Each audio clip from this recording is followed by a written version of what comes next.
Boys middle ಸ್ಕೂಲ್ನ 2021ರಲ್ಲಿ ದತ್ತು ತಗೊಂಡೆ. ನಾನು ಒಂದು ದಿವಸ ಆ ಸ್ಕೂಲ್ಗೆ ಡ್ರಾಯಿಂಗ್ ಕಾಂಪಿಟೇಷನ್ ಮಾಡೋಕ್ಕೆ ಹೋಗಿದ್ದೆ. ಆವಾಗ ತುಂಬ ಮಳೆ ಬಿತ್ತು. ಆ ಸ್ಕೂಲಲ್ಲಿ ಮಳೆ ನೀರೆಲ್ಲ ಸೋರ್ತಾ ಇತ್ತು, ಬಿಲ್ಡಿಂಗ್ ಒಳಗಡೆ ಬೀಳ್ತಾ ಇತ್ತು, ಪ್ರಾಪರ್ ಟಾಯ್ಲೆಟ್ ಫೆಸಿಲಿಟಿ ಇರಲಿಲ್ಲ, ಯಾವ ಥರ ಆಗಲಿ ಏನೇ ಫೆಸಿಲಿಟಿ ಇರಲಿಲ್ಲ. ಆ ಟೈಮಲ್ಲಿ ನಾನು ಹೋಗಿ ಆ ಸ್ಕೂಲ್ನ ದತ್ತಕ್ಕೆ ತಗೋಬೇಕು ಅಂತ ಕನ್ಸಲ್ಟ್ ಹೆಡ್ ಮಾಸ್ಟರ್ನ ಮಾತಾಡಿದೆ. ಆವಾಗ 2021ರಲ್ಲಿ ಹೆಡ್ ಮಾಸ್ಟ್ರು SDMC ಅವ್ರು ರೆಸಲ್ಯೂಷನ್ ಮಾಡಿ ನಮಗೆ ಈ ಕಾಪಿಯನ್ನು ಕೊಡ್ತಾರೆ. ಸರ್ ನೀವು ಮಾಡ್ಬೋದು ಅಂತ ಹೇಳಿ ಈ ಕಾಪಿಯನ್ನು ಕೊಡ್ತಾರೆ. ಅದೇ ಥರ ಈ ರೆಸಲ್ಯೂಷನ್ ಆಗಿರೋ ಕಾಪಿ ತಗೊಂಡು ನೆಕ್ಸ್ಟ್ ನಾನು 2022 ಆಗಸ್ಟಲ್ಲಿ ಕನ್ಸಲ್ಟ್ BO ಅವ್ರ ಜೊತೆ MOU ಮಾಡ್ಕೊತೀನಿ. ಈ ಸ್ಕೂಲಲ್ಲಿ ಕಂಪ್ಲೀಟ್ ಯಾವ ಥರ ಫೆಸಿಲಿಟೇಟ್ ಮಾಡಬೇಕು, ಲೈಬ್ರರಿ ಆಗಲಿ, ಕಂಪ್ಯೂಟರ್ ಲ್ಯಾಬ್ ಆಗಲಿ, ಸೈನ್ಸ್ ಲ್ಯಾಬ್ ಆಗಿ ಎಲ್ಲ ಪ್ರತಿಯೊಂದನ್ನು ಯಾವ ಥರ ಮಾಡಬೇಕು, ಈಕ್ವಲ್ ಟು ಪ್ರೈವೇಟ್ ಸ್ಕೂಲ್ ಥರ ಮಾಡೆಲ್ ಸ್ಕೂಲ್ ಮಾಡಬೇಕು ಅಂತ ಹೇಳಿ ಸ್ಟಾರ್ಟ್ ಮಾಡ್ತೀನಿ. ಆ ಟೈಮಲ್ಲಿ ಏನಂದರೆ ನನಗೆ ಇನ್ನೇನು ಕೆಲಸ ಸ್ಟಾರ್ಟ್ ಮಾಡಬೇಕು 2-3 ತಿಂಗಳಲ್ಲಿ ವೆಂಕಟೇಶಪ್ಪ ಅಂತ ಅವ್ರು BO ಅವ್ರು ಬರ್ತಾರೆ. ಸರ್ ನೀವೊಂದು ಪ್ಲ್ಯಾನ್ ಕಾಪಿ ಮಾಡ್ಕೊಳ್ಳಿ, ನೀವು MOU ಪ್ರಕಾರ ನೀವು ಹೇಳಿರೋ ಪ್ರಕಾರ ಪ್ಲ್ಯಾನ್ ಕಾಪಿ ಪ್ರಕಾರನೇ ನೀವು ನಮ್ಮ ಪ್ಲ್ಯಾನ್ ಕಾಪಿ ತೋರಿಸಿ ಅದ್ರ ಪ್ರಕಾರನೇ ಅದ್ರ ಮುಖಾಂತರನೇ ಪ್ಲ್ಯಾನಲ್ಲಿ ನಾವೇನು ಅಪ್ರೂವಲ್ ಮಾಡ್ತೀವಿ ಅದ್ರ ಮುಖಾಂತರನೇ ನೀವು ಕಟ್ಟಬೇಕು ಅಂತ ಹೇಳಿ ನನಗೆ ಹೇಳ್ತಾರೆ. ಅದಕ್ಕೆ ನಾನೊಂದು ಪ್ಲ್ಯಾನ್ ಕಾಪಿ ಮಾಡ್ಕೊಂಡು ಬರ್ತೀನಿ. ಆ ಪ್ಲ್ಯಾನ್ ಕಾಪಿಯಲ್ಲಿ SDMC ಅಧ್ಯಕ್ಷರು ಮತ್ತು ಹೆಡ್ ಮಾಸ್ಟರು BO ಅವರು ಸಿಗ್ನೇಚರ್ ಮಾಡ್ತಾರೆ. ಯಾವ ಥರ ಕಟ್ಟಡ ನಿರ್ಮಾಣ ಮಾಡಬೇಕು, ಯಾವ ಥರ ರಿನೋವೇಟ್ ಮಾಡಿ ಏನೇನು ಫೆಸಿಲಿಟೇಟ್ ಮಾಡಬೇಕು ಅಂತೆಲ್ಲ ಮೆನ್ಷನ್ ಮಾಡ್ತಾರೆ. ನೀವು ನೋಡ್ಬೋದು. ನಾನು ಇದನ್ನು ಕನ್ಸ್ಟ್ರಕ್ಟ್ ಮಾಡ್ತಾ ಇರ್ತೀನಿ, ಅವರು ಟ್ರಾನ್ಸ್ಫರ್ ಆಗ್ತಾರೆ. ಹೊಸ BO ಅವರು ಉಮಾದೇವಿ ಅವರು ಅಂತ ಬರ್ತಾರೆ. ನಾನು ಈ ಕನ್ಸ್ಟ್ರಕ್ಷನ್ ಪ್ರೋಸೆಸ್ಸಲ್ಲಿರೋವಾಗ 2 ಮಂತ್ಸ್ ಆದಮೇಲೆ ಉಮಾದೇವಿ ಅವರು ಬಂದು ನಮ್ಮ ಹತ್ರ, ನಾವು ಹೆಡ್ ಮಾಸ್ಟ್ರು ಮತ್ತು ನಮ್ಮ ಇಂಜಿನಿಯರು ಎಲ್ಲ ಅಲ್ಲಿರ್ತಾರೆ. ಕನ್ಸ್ಟ್ರಕ್ಷನ್ ಪ್ರೋಸೆಸ್ ನಡೀತಾ ಇರುತ್ತೆ. ಉಮಾದೇವಿಯವರು ಇನ್ಸ್ಪೆಕ್ಷನ್ಗೆ ಬರ್ತಾರೆ, ನೋಡ್ತಾರೆ ಇದನ್ನು ಕಂಪ್ಲೀಟಾಗಿ. ಪ್ಲ್ಯಾನ್ ಕಾಪಿ ತೋರಿಸಿ ಅಂತ ಹೇಳ್ತಾರೆ. ಪ್ಲ್ಯಾನ್ ಕಾಪಿ ತೋರಿಸಿದ ಮೇಲೆ ಎಲ್ಲ ಕರೆಕ್ಟಾಗಿದೆ ಅಂತ ಹೇಳ್ತಾರೆ. ಮತ್ತು ನಿಮ್ಮನ್ನು ಸ್ವಲ್ಪ ಪರ್ಸ್ನಲಾಗಿ ಮಾತಾಡಬೇಕು, ನಮ್ಮ ಫಾರ್ಮಾಲಿಟೀಸ್ ಎಲ್ಲ ಸ್ವಲ್ಪ ಇರುತ್ತೆ, ಅದನ್ನೆಲ್ಲ ನೀವು ಫುಲ್ಫಿಲ್ ಮಾಡಬೇಕು ಅಂತ ಹೇಳ್ತಾರೆ. ಅದೇನು ಫಾರ್ಮಾಲಿಟೀಸ್ ಅನ್ನೋದು ನೀವು ಮುಂದಿನ ದಿನಗಳಲ್ಲಿ ವಿತ್ ಡಾಕ್ಯುಮೆಂಟ್ರಿ ನಾನು ತೋರಿಸ್ತೀನಿ, ಏನೇನಿದೆ ಯಾವ ಥರ ಇದೆ ಅಂತ ಹೇಳಿ. ನಾವು ಇದನ್ನೆಲ್ಲ ಸ್ಟಾರ್ಟ್ ಮಾಡ್ತಾ ಇರ್ತೀವಿ. ಆವತ್ತಿಂದ ಉಮಾದೇವಿಯವರು ನೀವು ನೋಡ್ಬೋದು ನಮ್ಗೆ ಯಾವ ರೀತಿ ಸ್ಪಂದಿಸಿದ್ದಾರೆ ಅಂತ. ನೋಡಿ, BO ಗೌರ್ಮೆಂಟ್ ನಂಬರ್ ಇದು, ಎಲ್ಲರೂ ನೋಡ್ಬೋದು. ಇದು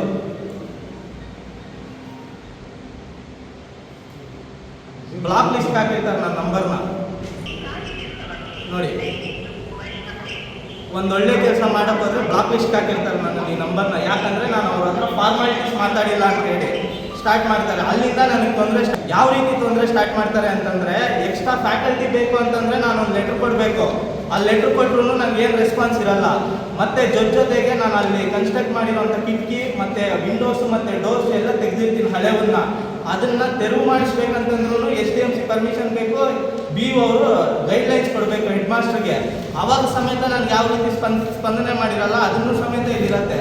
ಇಷ್ಟೆಲ್ಲ ನಾನು ಖರ್ಚು ಮಾಡಿ ಇಷ್ಟೆಲ್ಲ ಕಂಪ್ಲೀಟಾಗಿ ನಮಗೊಂದು ಕನಸು, ಬಡವ ಮಕ್ಕಳಿಗೆ ಏನೋ ಒಂದು ಅನುಕೂಲ ಮಾಡಬೇಕು ಅಂತ ಹೇಳಿ ನಾವು ಇಷ್ಟೆಲ್ಲ ಒಳ್ಳೆಯದನ್ನು ಮಾಡೋವಾಗ ಅಲ್ಲಿ ಒಂದು ಹೂವಿನ ಹಾಕಿ ಈ ಫಂಕ್ಷನ್ ಮಾಡಬೇಕು ಅಂತಂದು ಪ್ರೋಟೋಕಾಲ್ ಪ್ರಕಾರ ಫಂಕ್ಷನ್ ಮಾಡಿ ನಮ್ಮನ್ನೆಲ್ಲ ಒಂದು ಸಭೆ ಕರೀರಿ. ಸಭೆ ಮುಖಾಂತರದಿಂದ ನೀವು ಯಾವತ್ತು ಡೇಟ್ ಕೊಡ್ತೀರೋ ಎಲ್ಲರನ್ನೂ ಮಾತಾಡಿ, ಹೈಯರ್ ಅಫಿಷಿಯಲ್ಸ್ ಎಲ್ಲರನ್ನೂ ಮಾತಾಡಿ ಅವ್ರನ್ನೂ ಒಪ್ಪಿಸಿ ಒಂದು ಸಭೆ ಕರೀರಿ. ನಮ್ಮ ಫಂಕ್ಷನ್ ಸ್ಟಾರ್ಟ್ ಮಾಡೋಕ್ಕೆ ಒಂದು ಡೇಟ್ ಕೊಡಿ ಅಂತಂದ್ರೆ ಇನಾಗ್ರೇಷನ್ಗೆ BO ಅವ್ರು ಯಾವುದೇ ರೀತಿ ಸ್ಪಂದಿಸಲ್ಲ. ನೀವು ಬೇಕಾದರೆ ನೋಡ್ಬೋದು, ನಾನು ಅಕ್ನಾಲೇಜ್ಮೆಂಟ್ ಎಲ್ಲ ನಿಮ್ಗೆ ಮತ್ತೆ ಇದನ್ನೆಲ್ಲ ಕೊಡ್ತೀನಿ, ಬೇಕಾದರೆ ನೋಡ್ಬೋದು. ಯಾವುದೇ ರೀತಿ ನನಗೆ ಇದುವರೆಗೂ ಸ್ಪಂದನೆ ಮಾಡಿರಲ್ಲ BO ಅವರು. ಇದೆಲ್ಲ ನಡೀತಾ ಇರುತ್ತೆ. ಈ ಟೈಮಲ್ಲಿ BO ಮತ್ತು DDP ಅವರು ಒಂದು ದಿವಸ ಕನ್ಸ್ಟ್ರಕ್ಷನ್ ನಡೆಯುವಾಗ ಸ್ಟಾರ್ಟ್ ಮಾಡಿ ಬರ್ತಾರೆ. ಅಲ್ಲಿಗೆ ಬಂದಾಗ ಹೇಳ್ತಾರೆ, ಅಂಬೇಡ್ಕರ್ ಸ್ಟ್ಯಾಚ್ಯೂದನ್ನು ನೀವು ಸ್ಟಾರ್ಟ್ ಮಾಡಿದಾರ ಅಂತ ಹೇಳ್ಬಿಟ್ಟು ಏಕಾಏಕಿ ಬಂದು ಯಾವುದೇ ನಿಮ್ಮ ಹತ್ರ ಪರ್ಮಿಷನ್ ಇಲ್ಲ ಅಂತ ಹೇಳಿ BO ಮತ್ತು DDP ಅವರಿಬ್ಬರು ಅಂಬೇಡ್ಕರ್ ಸ್ಟ್ಯಾಚ್ಯೂ ಮಾಡಬಾರ್ದು, ಸ್ಟ್ಯಾಚ್ಯೂನೇ ಮಾಡಬಾರ್ದು, ನೀವು ಯಾಕೆ ಮಾಡ್ತೀರಾ, ಇಲ್ಲಿ ಕೋಮುಗಲಭೆಗಳು ಸೃಷ್ಟಿ ಮಾಡಕ್ಕೆ ಬರ್ತೀರಾ ಅಂತ. ನಾವು ಈ ರೀತಿ ಇದರಲ್ಲಿ ಸರ್ ಪ್ಲಾನ್ ಕಾಪಿಯಲ್ಲಿ ಅಪ್ರೂವಲ್ ಇದೆ, ನಮ್ಗೆ ಇದೆಲ್ಲ ಇದೆ ನೋಡಿ ಅಂತ ಹೇಳಿದ್ರು.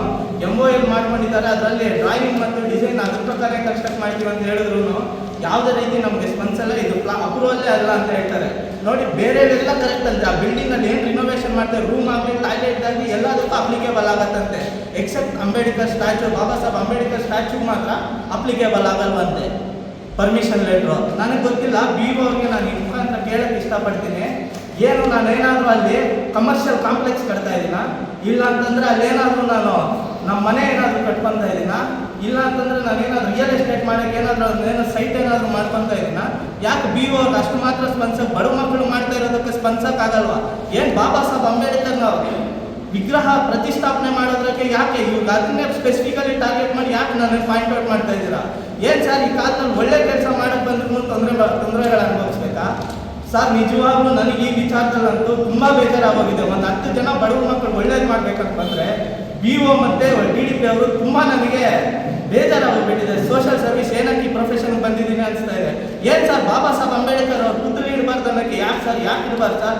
ನಾಳೆ ದಿವಸ 10 ಜನ ಮಕ್ಕಳ ಸ್ಟ್ಯಾಚ್ಯೂ ನೋಡಿ, ಬಾಬಾ ಸಾಹೇಬ್ ಅಂಬೇಡ್ಕರ್ ಅವ್ರ ವಿಗ್ರಹ ನೋಡಿ ಕೈ ಮುಗಿದು ಹೋದರೆ ಎಷ್ಟು ಸ್ಫೂರ್ತಿ ಸರ್, ಅವ್ರಿಗೆ ಎಷ್ಟು ಇನ್ಸ್ಪಿರೇಷನ್ ಆಗುತ್ತೆ ಸರ್. ಸರ್, ನನಗೆ ಇದರಲ್ಲಂತೂ ಬಿ ಅವರು ತುಂಬ ಬೇಜಾರುಪಡಿಸಿದ್ದಾರೆ. ನಾನು ಅದಕ್ಕೆ ಈ ನಿಟ್ಟಿನಲ್ಲಿ ನಾವೆಲ್ಲ ಬರುವಂಥ ದಿನಗಳಲ್ಲಿ ಬಹಳ ದೊಡ್ಡ ಮಟ್ಟದ ಪ್ರತಿಭಟನೆ ಬಿ ಅವ್ರ ವಿರುದ್ಧ ಮಾಡ್ತಾ ಇದ್ದೀವಿ.